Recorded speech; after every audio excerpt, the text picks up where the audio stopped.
DC reboot అవుతున్న విషయం మనందరికీ తెలిసిందే. అందులోని భాగంగా 'సూపర్ మ్యాన్' మూవీకి సంబంధించిన ట్రైలర్‌ని రీసెంట్‌గా రిలీజ్ చేశారు. పర్సనల్‌గా నాకైతే 2013లో వచ్చిన 'మ్యాన్ ఆఫ్ స్టీల్' మూవీ అంటే చాలా ఇష్టం. ప్రత్యేకించి హెన్రీ కావిల్ కోసం మాత్రమే కాదు, అందులోని చాలా డార్క్ థీమ్స్ ఉంటాయి. ఫాదర్ అండ్ సన్ ఎమోషన్ బాగా వర్కౌట్ అయింది. 10 ఇయర్స్ బ్యాక్ డీసీ కూడా 'మ్యాన్ ఆఫ్ స్టీల్' తోని, జాక్ స్నైడర్ తోని మార్వెల్‌కి పోటీగా దింపుదాం అనుకుంది. 'మ్యాన్ ఆఫ్ స్టీల్' పర్లేదు అనిపించినా సరే, తర్వాత నుంచి వచ్చిన డీసీ మూవీస్ అన్ని పెద్దగా ఆడలేదు. మళ్ళీ డీసీ 'సూపర్ మ్యాన్' మూవీతోని జేమ్స్ గన్ తో మళ్ళీ అదే పని చేయబోతున్నారు. ఈసారి ఏమవుతుందన్న డౌట్ అందరిలోనే ఉంది. కానీ ఈ ట్రైలర్తోని అసలైన సూపర్ హీరో మూవీ ఎలా ఉంటుందో అందరికీ చూపించారు. సో ఈ ట్రైలర్లోని సూపర్ మ్యాన్ కామిక్స్ సంబంధించిన చాలా డీటెయిల్స్ ఉన్నాయి. వాటన్నిటిని ఈ వీడియోలోని క్లియర్గా డిస్కస్ చేద్దాం. ఫస్ట్ షాట్లోని సూపర్ మ్యాన్ స్నోలో పడిపోయినట్టు చూపించారు. ఎవరి చేతిలోనో గట్టిగా తన్నులు తిన్నట్టు అనిపిస్తుంది. ఎగ్జాక్ట్గా డీసీ పరిస్థితి కూడా ఇదే. డీసీ మొత్తం కింద పడిపోయి ఉంది. వాళ్ళ హోప్స్ కూడా కిందే ఉన్నాయి. ట్రైలర్ లాస్ట్లోని సూపర్ మ్యాన్ పైకి వెళ్తున్నట్టు చూపించారు. సేమ్ అలానే ఈ మూవీతోని డీసీ కూడా పైకి వెళ్తుందేమో ఆశిద్దాం. సూపర్ మ్యాన్ కదలలేని పరిస్థితిలో ఉంటాడు కాబట్టి ఒక డాగ్ని పిలుస్తాడు. ఈ డాగ్ నేమ్ క్రిప్టో. దీనికి సూపర్ మ్యాన్కి సేమ్ పవర్స్ ఉంటాయి. కానీ ఎలా? సూపర్ మ్యాన్కి ఈ డాగ్కి ఉన్న రిలేషన్ ఏంటి? దీని గురించి 1996లో వచ్చిన కామిక్లోని ఫస్ట్ టైం చూపించారు. సూపర్ మ్యాన్ వాళ్ళ నాన్న ఒక సైంటిస్ట్ అనమాట. అప్పుడే సూపర్ మ్యాన్ పుడతాడనమాట. తను ఇంకా బేబీగా ఉన్నప్పుడు వాళ్ళ ప్లానెట్లోని ఈ డాగ్ ఉంటుంది. అతనితో పాటు ఆడుకుంటూ ఉంటుంది అనమాట. యాక్చువల్గా ఈ డాగ్ని పెంచింది వాళ్ళ ఫాదర్. ఏదో ఒక రోజు వాళ్ళ ప్లానెట్ నాశనం అవుతుందని చెప్పి వాళ్ళ నాన్నకి తెలుసు. అందుకే ఎర్త్ మీదకి రాకెట్స్ని పంపించే ప్రయత్నంలోని రాకెట్స్ని టెస్ట్ చేస్తూ ఉంటాడనమాట. నార్మల్గా సైంటిస్టులు అందరూ రాకెట్ని టెస్ట్ చేసేటప్పుడు అందులోని యానిమల్స్ని పెట్టి బయటికి పంపిస్తారు. సేమ్ అలానే సూపర్ మ్యాన్ ఫాదర్ కూడా ఎర్త్ మీదకి పంపించే రాకెట్లోని ఈ డాగ్ని ఉంచుతాడనమాట.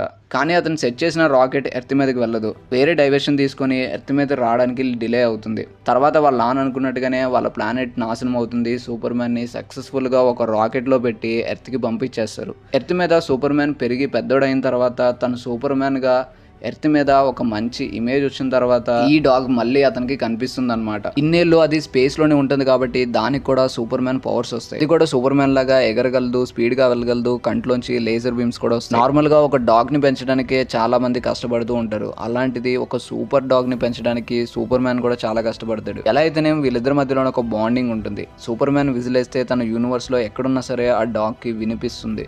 నెక్స్ట్ షాట్ లోని సూపర్ మ్యాన్ డైలీ లైఫ్ ని చూపిస్తారు. తను డైలీ ప్లానెట్ అనే ఒక న్యూస్ పేపర్లోని వర్క్ చేస్తూ ఉంటాడు. అండ్ సూపర్ మ్యాన్ గా క్లర్క్ గా డేవిడ్ కార్న్సెట్ యాక్టింగ్ ఎరగదీశాడు. యాక్చువల్గా ఈ షాట్ లో చూడండి, సూపర్ మ్యాన్ అక్కడ ఉన్న వాళ్ళందరిలోనే హైట్ గా కనిపిస్తాడు. కానీ ఆఫీస్లోకి వెళ్ళేసరికి నార్మల్ హైట్కి వచ్చేస్తాడు అనమాట.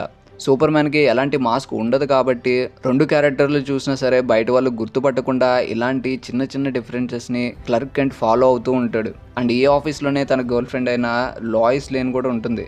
తర్వాత అతన్ని హోమ్ని చూపిస్తారు. వాళ్ళ ఫాదర్ అయిన జానథన్ క్లింటన్ కూడా చూపిస్తారు. తర్వాత ట్రైలర్లోని బెస్ట్ షాట్ వస్తుంది. ఒక సూపర్ హీరో ఫిలిమ్స్లో ఉండాల్సిన షాట్ వస్తుంది అనమాట. ఈ చిన్న పాపకి తన వెనకాల ఏం జరుగుతుందో తెలీదు. ఆ మాన్స్టర్ చాలా ఫాస్ట్గా వస్తుంది. దానికన్నా ఫాస్ట్గా తన కాపాడడానికి సూపర్ మ్యాన్ వస్తాడనమాట. ఈ మాన్స్టర్ ఏంటో ఈ షాట్లో మనం క్లియర్గా చూడొచ్చు. దీని పేరు కైజు. చాలా పెద్ద సైజులో ఉంటుంది. ఈ షాట్లోని సూపర్ మ్యాన్ మీద అటాక్ కూడా చేస్తుంది. తర్వాత అందరూ సూపర్ మ్యాన్ని హేట్ చేస్తున్నట్టుగా చూపించారు. మేబీ ఈ మాన్స్టర్ వల్ల సిటీ అంతా నాశనం అవ్వచ్చు. దానికి కారణం సూపర్ మ్యాన్ అని చెప్పి ఎవరైనా పొట్రై చేసి ఉండొచ్చు. ఎందుకంటే ఈ షాట్లోని సూపర్ మ్యాన్ షూట్ సగం ఖాళీ ఉంటుంది. ఈ షాట్లోని కైజు అతని మీద అటాక్ చేస్తుంది కాబట్టి.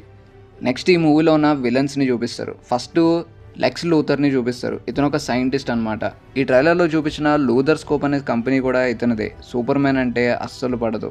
ఈ కంపెనీని చూపిస్తున్నప్పుడు ఈ నేమ్ దగ్గర ఒక లేడీ నడుచుకుంటూ వెళ్తుంది. తను బ్లాక్ డ్రెస్లో ఉంటుంది. తన నేమ్ ఇంజనీర్.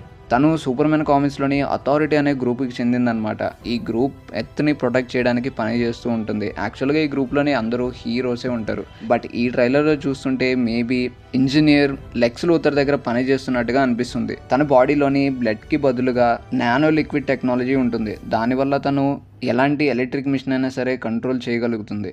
తర్వాత ఒక చిన్న పిల్లాడు అటాక్ జరుగుతుంటే పారిపోకుండా సూపర్ మ్యాన్ని పిలుస్తూ హోప్ కోసం వెయిట్ చేస్తూ ఉంటాడు. తర్వాత ఇదే చిన్నపిల్లాడు ఒక న్యూస్ ఛానల్లోని టీవీలో కనిపిస్తాడనమాట. యాక్చువల్గా ఆ TV channel name GBs news. ఇది కూడా సూపర్ మ్యాన్ కామిక్లో ఉంటుంది. అంటే తను ఉండేది బరేవియన్ బార్డర్ దగ్గర ఉంటారనమాట. యాక్చువల్గా మేబీ ఇది సూపర్ మ్యాన్ టీవీలో చూసి అక్కడికి వెళ్ళుండొచ్చు. అండ్ ఈ టీవీ మేడ పైన కంపెనీ చూడండి, లూథర్ స్కోప్ అని ఉంటుంది. ఇది లాక్స్ లూథర్ది. సూపర్ మ్యాన్ ఇలా అందరికీ దూరంగా ఈ బిల్డింగ్లో ఉన్నప్పుడు ముగ్గురు ఒకటే కలర్ డ్రెస్ వేసుకొని సూపర్ మ్యాన్తో మాట్లాడడానికి వస్తాడనమాట. సూపర్ మ్యాన్ కూడా ఇక్కడ బాధపడుతున్నాడు, తన వల్ల ఏదో జరిగినట్టు ఫీల్ అవుతున్నాడు. అండ్ ఈ షాట్లోని పైన చూడండి స్టాక్ ఇండస్ట్రీస్ అని ఉంటుంది. కామిక్స్లోని ఈ ఇండస్ట్రీని క్రియేట్ చేసింది సైమన్ స్టాక్. ఇతను ఒక అతని మీద ఎక్స్పెరిమెంట్ చేస్తాడనమాట. దానివల్ల ఒక కొత్త క్రియేచర్ పుడుతుంది, అతనే మెటమార్ఫో. యాక్చువల్గా ఇతన్ని దేన్నన్నా అబ్జర్వ్ చేసుకునే ఒక పవర్ వస్తుంది అనమాట. ఈ పవర్స్ దానికి ఒక్కొక్కసారి వరంలా ఉంటాయి, ఇంకొకసారి శాపంలా ఉంటాయి. ఆ క్యారెక్టర్ని కూడా ఈ ట్రైలర్లో చూపించారు. సో ఇతని దగ్గర ఇంకొక ముగ్గురు ఉంటారనమాట. వాళ్ళే ఇక్కడ కనిపించే ఐ గార్డెనర్, హక్ గర్ల్ అండ్ మిస్టర్ టెరఫిక్. ఇతను ఒక గ్రీన్ ల్యాంతర్ అనమాట. అతని చేతిలో రింగ్ ఉంటుంది. ఆ రింగ్ని యూజ్ చేసి పక్కన విండోస్లోని చూస్తున్న వాళ్ళందరినీ బ్లాక్ చేస్తాడు. తర్వాత Superman and Lois Lane కనిపిస్తారనమాట. ఇక్కడ Lois Lane first time Superman Clark Kent అని చెప్పి తెలుసుకున్నట్టుగా ఉంది. తన ఎక్స్ప్రెషన్ చూస్తుంటే అలానే ఉంది. బట్ విండోలోని గ్లో అవుతున్న థింగ్ ఏంటి, ఇది మాత్రం మేబీ సినిమాలోనే తెలుసుకుంటామేమో. అండ్ ఇది సూపర్ మ్యాన్ ఫస్ట్ లుక్ వచ్చినప్పుడు కూడా కనిపిస్తుంది. తర్వాత సూపర్ మ్యాన్ ఒక రోబోట్ని పట్టుకొని వేడిస్తూ ఉంటాడు. తన వెనకాల చూడండి ఐస్తో చేసిన ఒక బిల్డింగ్ లా ఉంటుంది. ఆ బిల్డింగ్ ని ఫోర్ట్రెస్ ఆఫ్ సాలిట్యూడ్ అంటారు. యాక్చువల్గా సూపర్ మ్యాన్ ఒంటరిగా ఉండడానికి ఇక్కడికి వస్తూ ఉంటాడు అనమాట. కామిక్ లో కూడా 2 ఐస్ ముక్కలు నిలబెడితే ఎలా ఉంటుందో ఈ బిల్డింగ్ కూడా అలానే ఉంటుంది. దానిలోని తనతో పాటు ఒక రోబోట్ ఉంటుంది, దాని నేమ్ కెలెక్స్. సూపర్ మ్యాన్ ఎక్స్ప్రెషన్ చూస్తుంటే మేబీ ఇది చనిపోతున్నట్టుగా అనిపిస్తుంది. తర్వాత మెటమార్ఫోన్ చూపిస్తారు. ఎక్స్పెరిమెంట్ చేయడం వల్ల తన బాడీ ఇలా మారిపోతుంది అనమాట. ఇక్కడ చూడండి తన 2 సైడ్స్ 2 విధాలుగా ఉంటాయి. బెంటన్లోని కెవిన్ ఆమ్నిటిక్స్ని అబ్జర్వ్ చేసుకున్నప్పుడు తన బాడీ ఒకలా మారిపోతుంది, ఒక్కొక్క పార్ట్ ఒక్కోలా ఉంటుంది. సేమ్ సూపర్ మ్యాన్ మూవీలోని మెటమార్ఫో కూడా అలానే ఉంటాడనమాట. తర్వాత బ్లాక్ కలర్ సూట్ వేసుకొని సూపర్ మ్యాన్తోనే ఒక అతను ఫైట్ చేస్తూ ఉంటాడు. అందరూ అనేది ఏంటంటే ఇతను సూపర్ మ్యాన్ యొక్క క్లోన్ అని చెప్పి, ఇతని నేమ్ అల్ట్రా మ్యాన్ అని. మేబీ అది నిజమే ఉండొచ్చు, ఎందుకంటే లీక్ అనే సెట్ ఫోటోస్లోని అతని చెస్ట్ మీద యూ అనే లోగో ఉంటుంది. అండ్ సూపర్ మ్యాన్ ఫస్ట్ షాట్లో పడింది ఇతనితోని ఫైట్ చేసిన తర్వాతే అయి ఉండొచ్చు. ఎందుకంటే సూపర్ మ్యాన్ని బీట్ చేయాలంటే తనకి సరిపడా సమానమైన పవర్స్ ఉండాలి. అల్ట్రా మ్యాన్కి సేమ్ సూపర్ మ్యాన్కున్న పవర్సే ఉంటాయి కాబట్టి మేబీ అతను ఈ పని చేయగలిగి ఉండొచ్చు. ఇక్కడ మిస్టర్ టెరఫిక్ని క్లియర్గా మనం చూడొచ్చు. ఇతను డీసీ యూనివర్స్లోనే మోస్ట్ ఇంటెలిజెంట్ మ్యాన్ అనమాట. లైక్ మార్వెల్లోని టోనీ స్టార్క్ లాగా. ఫిజికల్గా పవర్స్ ఏమి ఉండవు కానీ అతను టెక్నాలజీతోని కొన్ని డివైజెస్ని క్రియేట్ చేసుకుంటాడు. లైక్ ఇక్కడ చూస్తే కొన్ని ఫ్లోట్ అవుతూ మిస్టర్ టెరఫిక్ని కాపాడుతున్నాడు. వాటి మీద తనకి ఎంత నమ్మకం అంటే చాలా కూల్గా నిల్చుంటారు, మీరేం చేయలేరు అని చెప్పి. ఈ ఫ్లోట్ అయ్యే వాటిని ది టీ షార్పర్స్ అంటారు అనమాట. వాటిని మిస్టర్ టెరఫిక్ తయారు చేస్తాడు. సో సూపర్ మ్యాన్ మూవీలోని ఈ క్యారెక్టర్ కూడా చాలా ఇంట్రెస్టింగ్గా ఉండిపోతుంది. అండ్ చాలా మందిని విలన్స్ చూపించారు, డ్రామాని చూపించారు, సూపర్ మ్యాన్ యొక్క డైలీ లైఫ్ని చూపించారు. ఒక్క డైలాగ్ కూడా లేకపోయినా సరే సినిమాలో ఏమున్నాయో అన్నిటినీ టీచ్ చేశారు. ఇంకా సూపర్ గర్ల్గా house of the dragon season 1లోని రెనేరా టార్గెరియన్గా చేసిన మెల్లీ ఓలాక్ కూడా ఈ మూవీలోని కనిపించబోతుందని చెప్పి కొన్ని రూమర్స్ కూడా ఉన్నాయి. మేబీ అవి నిజమే అయి ఉండొచ్చు, ఎందుకంటే సూపర్ మ్యాన్ ఫిల్మ్ అని చెప్పి గూగుల్లోకి వెళ్ళి కాస్టింగ్ చూస్తే అందులోని మెల్లీ ఓలాక్ కూడా ఉంటుంది. సో ఈ ట్రైలర్ చూసిన తర్వాత మీకే అనిపించిందో కింద కామెంట్ చేయండి. అలానే కంటెంట్ నచ్చితే ఛానల్కి తప్పకుండా సబ్స్క్రైబ్ అవ్వండి. Thanks for watching.